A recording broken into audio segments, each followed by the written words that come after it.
জানো তো বন্ধুরা, প্রচণ্ড দাঁতে ব্যথা। তো ডাক্তার দেখিয়েছিলাম, তো ডাক্তার আমাদেরকে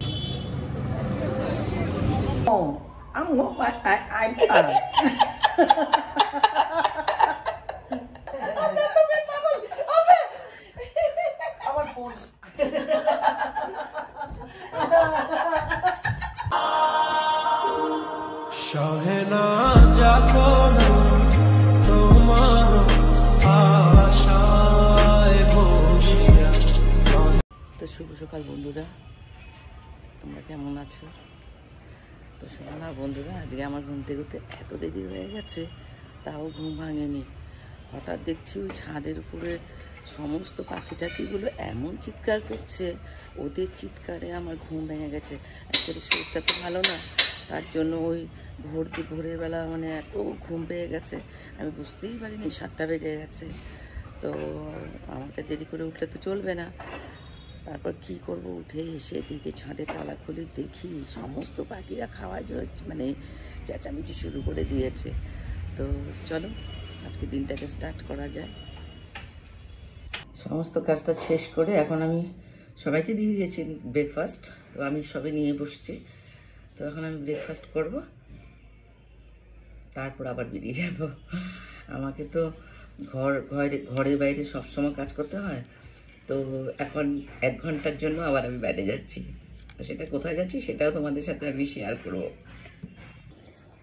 তো বন্ধুরা, আজকে দুপুরবেলা সেরকম কিছু একটা বানাবো না, কারণ শরীরটাও বিশেষ ভালো নয়, তাই ভেবেছি একটু খিচুড়ি বানিয়ে দেবো, আর সঙ্গে কিছু একটা পকোড়া টাইপের বানাবো, আর একটা তরকারি বানাবো, সেটা বাঁধাকপি হোক মিক্স সবজি হোক, সেটাই বানাবো ভেবেছি। ব্যথা তো ডাক্তার দেখিয়েছিলাম, তো ডাক্তার আমাদেরকে 5 দিনের কোর্স দিয়েছিল, সেটা শেষ হয়ে গেছে। গতকালকে গিয়েছিলাম ডাক্তারের কাছে, কিন্তু তখন ডাক্তার নেই, আর বললো সুগারের প্রেসক্রিপশন নিতে ভুলে গেছিলাম। তো আমার সুগার নর্মাল, আমি নিজেও জানি, ডাক্তার নিজেও বলে দিয়েছিল যে আপনার মনে হচ্ছে সুগার নেই। তবুও একটা মনের ব্যাপার, তাই আমি টেস্ট করেছিলাম। তো সেটা রিপোর্ট নিয়ে আমি এখন আজকে ডাক্তারের কাছে যাচ্ছি, তারপর আবার তোমাদের সাথে দেখা হবে। তো বন্ধুরা, এখন আমি যাচ্ছি, আবার তোমাদের সঙ্গে ফিরে আসব। তো দেখি কোথায় যাচ্ছি, চপ্পল খুঁজে পাচ্ছি না। এই তো পেলাম, দেরিও হয়ে গেছে, প্রায় 10:30। তো যাচ্ছি এখন, চলে এসেছি ডাক্তারের কাছে, ঘর থেকে খুব কাছে, তাই অসুবিধা হবে না, হেঁটেই চলে আসছি। তো চলো এবার দেখি ডাক্তার সাথে কথা বলে কি বলে। ভয় ভয় লাগছে।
যাওয়ার সঙ্গে সঙ্গে বসলাম, অল্প সময় বসেন, তারপর গিয়ে দাঁত উঠালাম।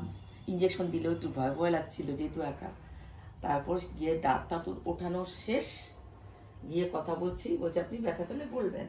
কিন্তু যখন ইঞ্জেকশনটা দেওয়ার পর মেডিসিন খেতে দিল, খাওয়ার পর তারপর দেখছি একটা ইয়ে দিয়ে প্লাসের মতন, মানে এটা দিয়ে কড়মড় করে দাঁতটাকে উঠালো, বলে ব্যথা পেলে কিন্তু বলবেন।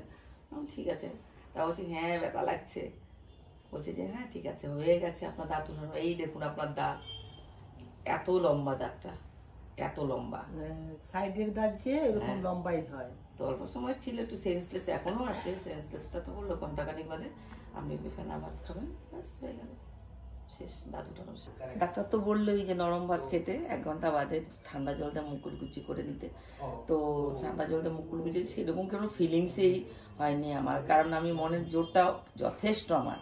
তো তাই বাড়ি এসে আমি সোজা রান্নাঘরে চলে গেছি, তারপর খিচুড়ি। তাই তো শুনে আমি আসলাম আমাদের বাড়ির থেকে এসে, সেই বড় কড়াইতে আমি খিচুড়ি করলাম, তারপরে বাঁধাকপি রান্না করছি, বেগুনি করেছি, এগুলো করে দিলাম। বোন তো দাঁত ফেলে এসে তো পারবে না, সে ভারী ভারী এগুলো কি করে উঠাবে, এই জন্য আমি করে নিয়েছি।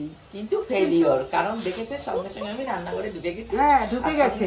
তখন আমি ওকে বললাম তুই যে এই দাঁত ফেলে এসে যে তুই ঢুকে গেলি, একটু রেস্ট নে, কিন্তু ও মানছেই না। কি করব, সেই লোক ছেলেরা এসে পড়ছে, খাবে, ওর ছেলে তো এগুলো কিছুই খায় না, কি করব বলো। তাই আমি ছুটে আসলাম বোনের কাছে, খিচুড়ি খেয়ে নিব।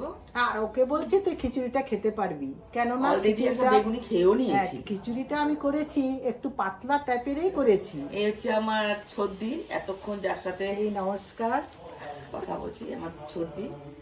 তো ওইখানে আসছে। ও আমারও শরীরটা সেই ভালো নয়, আমার কোমরের হিপবল ভেঙেছে, তো তাই আমি ভালো করে হাঁটতে পারছি না, কথা বলতে পারছি না, বেশ ঠান্ডা লেগেছে।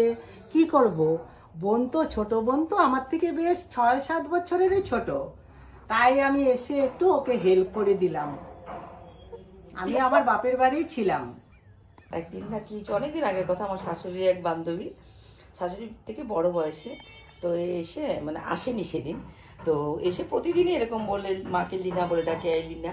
তো একদিন আমি কি করেছি, দরজার সাইড থেকে মাকে বলেছি, এই লিনা লিনা। তো আমার শাশুড়ি বলছে, আসেন মায়াদি, চলে আসেন। আবার আমি বলছি, এই লিনা লিনা। মা বাধ্য হয়ে বিছানা থেকে নেমে বাইরে এসে বলে, কোথায় মায়াদি, কোথায় মায়াদি। আমি তখনও বলিনি, পরে আমার উপরে যদি রাগ হয়ে যায়, আমি পরে সবাই দেখেছে আমাকে যে আমি জিনিসটাকে কপিকেট করেছি। তা আমি মোটামুটি পারি, কিন্তু যাই হোক আজকে আর বলবো না, আজকে এখানেই শেষ করলাম। আর যে বিট্টু, তো বিট্টুকে একটু কপিকেট কর। বিট্টু বলবে, নীলিমা পিসি তুমি কেমন আছো, তো ওটাকে ও কপিকেট করবে। কেমন ভালো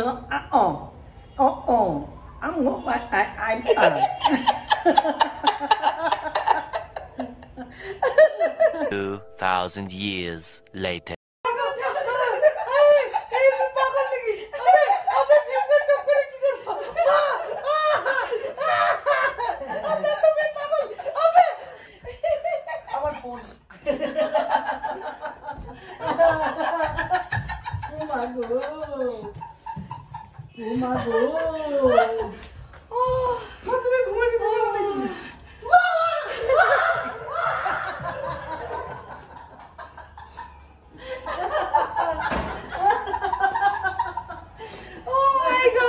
তো বন্ধুরা, আজকের ব্লগটা এখানে শেষ করলাম।